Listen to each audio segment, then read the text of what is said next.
Mungkin saat kami memilih jalur yang salah. Mungkin saat kami mendengar suara yang seharusnya tidak ada. Atau mungkin, sejak kami melangkahkan kaki ke gunung itu, kami sudah dicatat sebagai milik mereka. Namaku Ardi. Atau setidaknya, itu nama yang masih kuingat sampai sekarang. Pendakian itu terjadi 4 tahun lalu. Tapi di kepalaku, rasanya seperti kemarin malam. Bau hutan itu masih menempel di hidungku. Bau tanah basah, daun membusuk, dan sesuatu yang tidak pernah bisa kuberi nama. Bau makhluk hidup yang terlalu lama bersembunyi. Gunung yang kami pilih tidak terlalu populer, tapi dikenal oleh warga sekitar sebagai Gunung Tua. Tidak ada larangan resmi, tidak ada penutupan jalur. Kami bertiga, aku, Raka, dan Jeffrey. Tidak ada porter. Tidak ada rombongan lain. Basecamp sepi. Penjaganya bahkan tidak menuliskan nama kami di buku tamu. Aman? Tanya Jeffrey waktu itu. Penjaga hanya menatap kami lama. Terlalu lama. Kalau kalian dipanggil, katanya akhirnya, jangan jawab. Apapun suaranya. Kami tertawa kecil. Menganggapnya candaan. Gunung itu tidak tinggi. Tapi dari awal, rasanya, tua. Bukan tua karena umur, tapi tua karena terlalu banyak yang dikubur di dalamnya. Bukan hanya jasad. Pendakian berjalan normal sampai sore. Lalu kabut turun begitu cepat, seperti tirai yang ditarik paksa. Jalur mulai bercabang. Raka yakin jalur kanan lebih cepat. Tidak ada penanda, tapi tanahnya padat. Langkah kami berubah, suara krek-krek daun kering menjadi plak, plak, seperti menginjak daging basah. Aku menunduk. Tanahnya hitam. Terlalu hitam. Dan hangat. Ini bukan jalur, bisikku. Raka tidak menjawab. Ia berhenti berjalan. Dengar nggak? Katanya. Aku mendengar. Ada suara orang banyak. Bukan jelas. Tapi seperti ratusan orang berbisik dalam satu waktu. Suara itu datang dari dalam hutan, dari balik pohon, dari tanah. Kabut menebal. Aku tidak bisa melihat Raka yang berdiri 2 meter di depanku. Lalu terdengar suara sesuatu jatuh. DUG. Kami menoleh bersamaan. Di tanah, tergeletak sepatu gunung. Tua. Sobek. Masih terikat. Dan di dalamnya, masih ada kaki. Kaki manusia. Putih pucat. Kulitnya keriput seperti direndam air terlalu lama. Jarinya mengerut, kukunya hitam. Jeffrey muntah. Aku ingin berteriak, tapi tidak ada suara yang keluar. Dari balik kabut, terdengar suara langkah mendekat.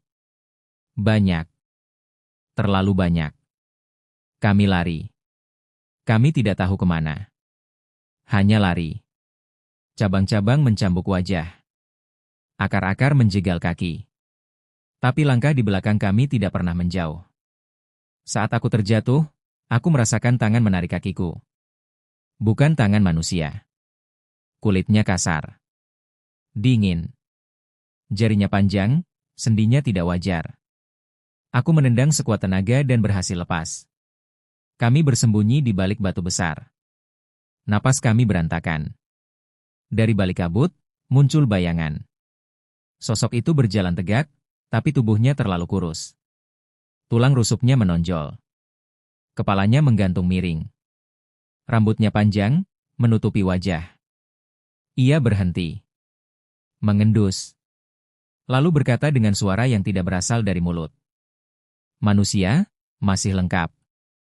Di belakangnya, muncul sosok lain. Dan lagi. Dan lagi. Ada yang berjalan. Ada yang merangkak. Ada yang tidak menyentuh tanah. Salah satu dari mereka menoleh ke arahku. Wajahnya, wajah manusia yang disusun ulang dengan salah. Matanya lebih dari 2. Mulutnya terbelah sampai ke pipi. Giginya rapat, kecil-kecil, seperti gigi ikan. Ia tersenyum. Bau kamu, enak. Kami berlari lagi. Entah berapa lama. Waktu tidak terasa nyata. Langit tidak berubah. Kabut tidak menipis. Saat akhirnya kami berhenti, Raka tidak ada. Hanya aku dan Jeffrey. Kami memanggil namanya. Tidak ada jawaban. Lalu terdengar suara Raka dari kejauhan. Di sini? Kami hampir mendekat, sampai aku sadar. Suara itu memanggil dari dua arah sekaligus. Jeffrey mulai menangis. Kami mendirikan tenda dengan tangan gemetar. Tidak ada api. Tidak ada makan malam. Hanya gelap dan suara hutan yang mulai hidup, terlalu hidup. Malam itu, tenda diguncang dari luar. Bukan sekali. Tapi seperti ada banyak tangan menariknya bersamaan. Kain tenda sobek sedikit, cukup untuk aku melihat keluar. Di sana berdiri Raka. Atau sesuatu yang memakai tubuh Raka. Matanya kosong. Mulutnya tersenyum terlalu lebar. Lehernya berputar pelan, mengeluarkan bunyi krek, krek. Kenapa kalian lari? Katanya. Di belakangnya, berdiri puluhan sosok lain. Salah satu dari mereka membawa kepala manusia. Rambutnya masih basah. Matanya masih terbuka. Itu kepala Raka yang asli. Aku tidak ingat bagaimana malam itu berakhir. Aku hanya ingat bangun sendirian saat pagi. Tenda hilang. Tas hilang. Jeffrey hilang. Di tanah, ada tulisan dicoret dengan jari. Tinggal satu. Aku berjalan turun tanpa sadar. Tubuhku bergerak sendiri. Hutan membuka jalur, seolah mengizinkanku pergi. Saat tiba di base camp, penjaga menatapku dengan wajah pucat. "Kamu kok bisa keluar?" katanya pelan. Aku bertanya tentang teman-temanku. Ia menggeleng. Gunung itu jarang mengembalikan yang masuk bertiga. Aku melapor. Pencarian dilakukan. Tidak ditemukan apa-apa. Tapi sejak hari itu, aku sering mendengar langkah di belakangku. Sering mencium bau tanah basah di kamar tidurku. Dan kadang, saat aku bercermin, bayanganku tersenyum lebih dulu. Aku menulis ini karena semalam aku bermimpi. Dalam mimpi itu, aku kembali ke hutan itu. Dan seseorang berkata padaku, "Kamu bukan yang selamat. Kamu yang dikembalikan. Kalau kamu membaca ini sampai selesai. Dan malam ini kamu mencium bau tanah basah tanpa sebab. Tolong ingat satu hal. Gunung tidak kehilangan manusia. Gunung hanya menyimpan apa yang ia sukai." Aku tidak langsung sadar bahwa aku membawa sesuatu pulang dari gunung itu. Awalnya semua terasa normal, setidaknya menurut ukuran orang yang baru saja lolos dari mimpi buruk. Aku dirawat 2 hari karena dehidrasi dan luka gores. Polisi bertanya berulang kali tentang Raka dan Jeffrey. Aku menjawab seadanya.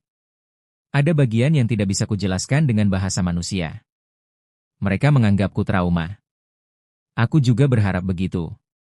Malam pertama di rumah, aku tidur di kamar lamaku. Jam dinding berdetak terlalu keras. Bau tanah basah masih menempel di hidungku, meski ibuku sudah mengganti spray berkali-kali. Aku terbangun pukul 2.13. Aku tahu jamnya tanpa melihat, karena tubuhku mengingat jam itu. Ada suara di luar kamar. Bukan langkah kaki. Tapi suara sesuatu diseret pelan di lantai. Aku menahan napas. Jantungku berdetak terlalu cepat. Aku menatap pintu kamar, tertutup rapat. Lalu terdengar suara Jeffrey. Aku menutup telinga. Suara itu tidak datang dari luar. Suara itu datang dari dalam kepalaku. Sejak malam itu, aku tidak pernah benar-benar sendirian lagi. Aku mulai kehilangan hal-hal kecil. Sendok berpindah tempat. Pintu yang aku yakin sudah kukunci terbuka sendiri. Cermin kamar mandi berembun, padahal tidak ada air panas digunakan. Dan setiap kali aku bercermin terlalu lama, pantulanku selalu terlambat berkedip. Aku kembali ke base camp seminggu kemudian. Aku tidak tahu kenapa kakiku membawaku ke sana. Seolah ada urusan yang belum selesai. Penjaga yang sama masih ada. Wajahnya langsung pucat saat melihatku. "Kamu gak seharusnya kembali," katanya. Aku bertanya apa maksudnya. Ia menatap tas kecilku. Lalu menatap dadaku. Tepat di tempat lampu headlamp dulu tergantung. "Kamu kosong," katanya pelan. "Tapi kamu juga penuh." Aku mulai gemetar. Penjaga itu membawaku ke belakang base camp. Di sana ada bangunan kecil dari kayu tua. Bau kemenyan dan tanah lembab bercampur. Ia menyalakan lilin. Gunung itu, katanya, tidak mengambil tubuh. Ia mengambil jejak. Ia menjelaskan bahwa ada orang-orang yang kembali, tapi tidak pernah benar-benar kembali. Mereka menjadi jalan. Menjadi pintu. Apa yang ikut denganku? Tanyaku. Ia tidak menjawab langsung. Ia hanya berkata, kalau kamu sering dipanggil saat sendiri, itu berarti ia sedang belajar suaramu. Aku tertawa kecil. Histeris. Belajar untuk apa? Untuk keluar, jawabnya. Malam itu, aku bermimpi. Aku berdiri di hutan yang sama. Tapi tidak tersesat. Aku menunggu. Satu persatu, sosok-sosok itu muncul. Mereka tidak mengancam. Mereka tidak menyeramkan. Mereka menunduk. Dan di belakang mereka, ada sesuatu yang lebih tinggi, lebih gelap, lebih tua. Ia tidak punya wajah. Hanya cekungan tempat wajah seharusnya ada. Dan dari cekungan itu, keluar suaraku sendiri. Giliranmu. Aku terbangun dengan jeritan.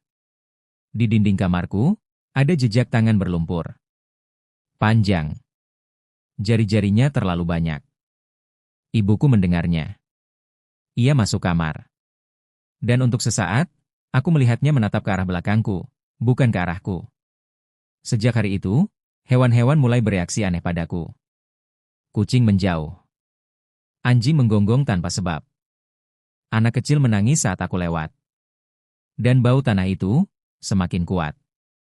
Aku mulai mendengar suara langkah di atap rumah. Di langit-langit. Di dalam dinding. Aku tahu apa yang diinginkannya. Ia ingin kembali ke hutan. Tapi bukan sendirian. Ia butuh lebih banyak nama. Aku menulis ini sebagai peringatan. Kalau kamu naik gunung dan jalur terasa terlalu ramah. Kabut turun tanpa suara. Atau kamu mendengar namamu dipanggil dengan suara orang yang kamu cintai. Jangan jawab. Dan kalau kamu bertemu seseorang yang selamat sendirian dari hutan angker, perhatikan matanya. Kalau matanya berkedip terlambat, jangan ajak bicara terlalu lama. Karena mungkin dia bukan yang pulang. Dia yang membawa pulang sesuatu.